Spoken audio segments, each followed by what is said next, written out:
할렐루야. 다 함께 우리 신앙 고백하면서 새벽 기도회 시작하겠습니다. 나는 전능하신 아버지 하나님 천지의 창조주를 믿습니다. 나는 그의 유일하신 아들 우리 주 예수 그리스도를 믿습니다.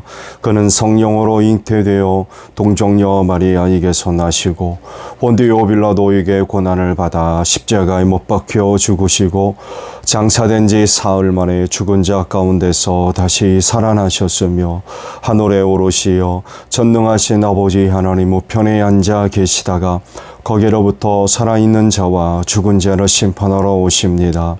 나는 성령을 믿으며 거룩한 공교회와 성도의 교제와 죄를 용서받는 것과 몸의 부활과 영생을 믿습니다. 아멘. 찬송가 401장 우리 부르시고 말씀을 보겠습니다. 찬송가 401장입니다.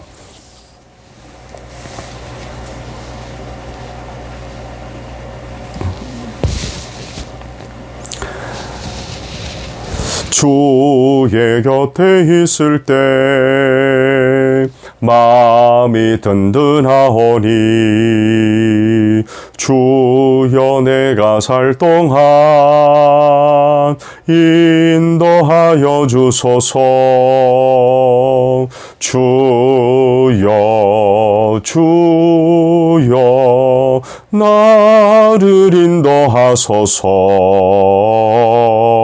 빠른 세상 살 동안 주여 인도하소서.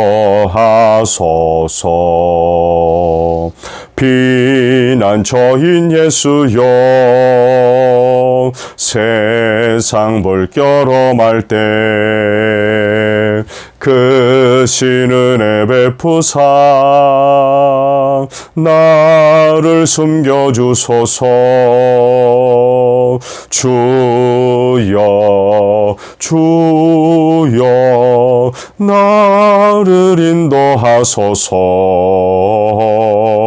빠른 세상 살 동안 주여 인도하소서.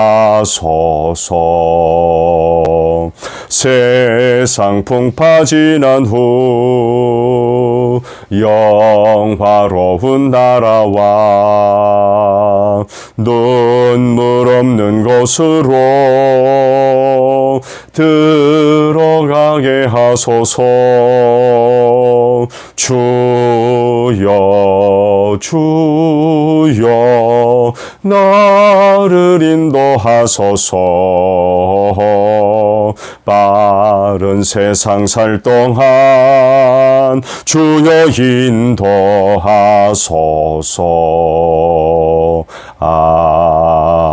아멘. 말씀을 봅니다.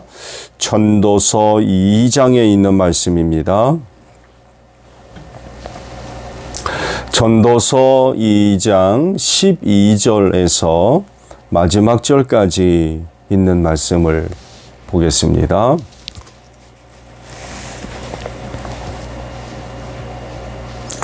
전도서 2장 12절에서 마지막 절에요. 임금 자리를 이어받은 사람이 무엇을 할 수 있는가? 기껏해야 앞서 다스리던 왕이 이미 하던 일뿐이다. 무엇이 슬기로운 일이며 무엇이 얼빠지고 어리석은 일인지 알려고 애를 써보기도 하였다. 빛이 어둠보다 낫듯이 슬기로움이 어리석음보다 더 낫다는 것. 슬기로운 사람은 제 앞을 보지만 어리석은 사람은 어둠 속에서 헤맨다는 것. 이것은 벌써부터 알고 있다. 지혜 있는 사람에게나 어리석은 사람에게나 똑같은 운명이 똑같이 닥친다는 것도 알고 있다. 그래서 나는 스스로 물었다. 어리석은 사람이 겪을 운명을 나도 겪을 터인데 무엇을 더 바라고 왜 내가 지혜를 더 얻으려고 애썼는가. 그리고 나 스스로 대답하였다. 지혜를 얻으려는 일도 헛되다. 사람이 지혜가 있다고 해서 오래 기억되는 것도 아니다. 지혜가 있다고 해도 어리석은 사람과 함께 사람들의 기억에서 영원히 사라져 버린다. 슬기로운 사람도 죽고 어리석은 사람도 죽는다. 그러니 산다는 것이 다 덧없는 것이다. 인생살이에 얽힌 일들이 나에게는 괴로움일 뿐이다. 모든 것이 바람을 잡으려는 것처럼 헛될 뿐이다. 세상에서 내가 수고하여 이루어 놓은 모든 것을 내 뒤에 올 사람에게 물려줄 일을 생각하면 억울하기 그지없다. 뒤에 올 그 사람이 슬기로운 사람인지 어리석은 사람일지 누가 안단 말인가. 그러면서도 세상에서 내가 수고를 마다하지 않고 지혜를 다해서 이루어 놓은 모든 것을 그에게 물려주어서 맡겨야 하다니 이 수고도 헛되다. 세상에서 애쓴 모든 수고를 생각해 보니 내 마음에는 실망뿐이다. 수고는 슬기롭고 똑똑하고 재능 있는 사람이 하는데 그가 받아야 할 몫을 아무 수고도 하지 않은 다른 사람이 차지하다니 이 수고 또한 헛되고 무엇인가 잘못된 것이다. 사람이 세상에서 온갖 수고를 마다하지 않고 석석이지만 무슨 보람이 있단 말인가. 평생에 그가 하는 일이 괴로움과 슬픔뿐이고 밤에도 그의 마음이 편치 못하니 이 수고 또한 헛된 일이다. 사람에게는 먹는 것과 마시는 것, 자기가 하는 수고에서 스스로 보람을 느끼는 것, 이보다 더 좋은 것은 없다. 알고 보니 이것도 하나님이 주시는 것, 그분께서 주시지 않고서야 누가 먹을 수 있으며 누가 즐길 수 있겠는가. 하나님이 마음에 드는 사람에게는 슬기와 지식과 기쁨을 주시고 눈밖에 난 죄인에게는 모아서 쌓는 수고를 시켜서 그 모은 재산을 하나님 마음에 드는 사람에게 주시니 죄인의 수고도 헛되어서 바람을 잡으려는 것과 같다. 아멘. 오늘 아침은요, 20절에 있는 말씀을 함께 나누려고 합니다. 20절의 말씀을 보며 세상에서 애쓴 모든 수고를 생각해 보니 내 마음에는 실망뿐이다 라는 말씀입니다. 결국 세상에서 애쓴 모든 수고도 헛되다라는 그런 그 말씀이겠죠. 오늘 여러분이 수고하고 있는 모든 일들은 어떻습니까? 헛된가요? 헛되지 않기를 바랍니다.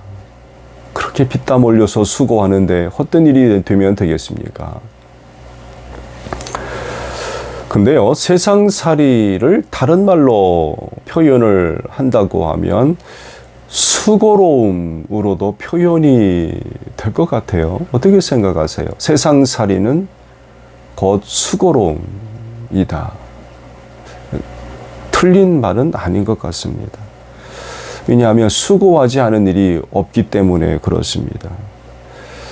세상살이는 결국 사람 사는 데 있어서 필요한 것을 얻기 위한 삶의 내용들이지 않습니까? 사람이 제자리에서 가만히 앉거나 누워서 얻는 것이 있나요? 만약 그 사람이 아무것도 하지 않고 제자리에 누워 있다고 하면 며칠 못 가서 굶어 죽고 말 것입니다. 누군가가 와서 입에 넣어주고 손에 잡아주지 않는 이상 가만히 있는 사람은 어떤 것도 얻을 수가 없죠. 그래서 필요한 무엇인가를 얻기 위해서 수고해야 됩니다. 내가 바라고 원하는 것이 크면 클수록 더 많은 수고를 해야 되겠죠. 근데 그렇다고 해서 또 원하는 것을 얻을 수 있느냐? 또 그렇지도 않습니다. 정말 많은 수고로움이 필요로 하는 것이 세상살이입니다. 아무리 좋은 에덴 동산이었어도요, 수고로움이 필요한 것이었어요. 하나님과 같이 영적인 존재가 아닌 이상 적어도 먹고 마셔야 했기 때문에 그렇습니다. 에덴 동산에서도 가만히 있으면은 이 문제가 해결됐나요? 그렇지 않습니다. 먹고 마시기 위해 수고를 했어요. 그러다가 죄를 지음으로 말미암아 쫓겨남으로 인하여 그 수고가 더 많아지고 커지고 무거워진 거죠. 하나님도 이마에 땀이 흘러야 너희가 먹고 살 것이라고 하시지 않았습니까? 그런데요, 솔로몬이 세상에서의 모든 수고를 보면서 발견하고 깨달은 것이 있대요. 그건 다른 것이 아니라 그 수고도 헛되더라 라는 것입니다.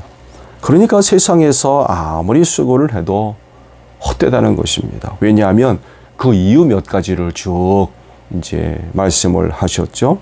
그 찾아보게 되면은 수고를 해서 이루어 놓은 것 누리지 못하고 뒤에 오는 사람들에게 다 물려주더라는 거예요. 그렇게 수고를 해서 큰 업적들을 남겨놔도 그걸 자기가 못 누리고 뒤에 오는 사람에게 넘겨주더라는 거예요. 그러니 그 수고가 무슨 의미가 있느냐는 거죠. 또 수고의 몫을 받아야 되는데 그것마저도 다른 사람이 차지하더라는 거예요. 수고하며 석석이지만 보람이 없대요. 평생 하는 일이 괴로움이고 슬픔이며 밤에는 편히 쉬지 못하니 이 수고도 헛되더라 라고 말씀을 하고 있습니다.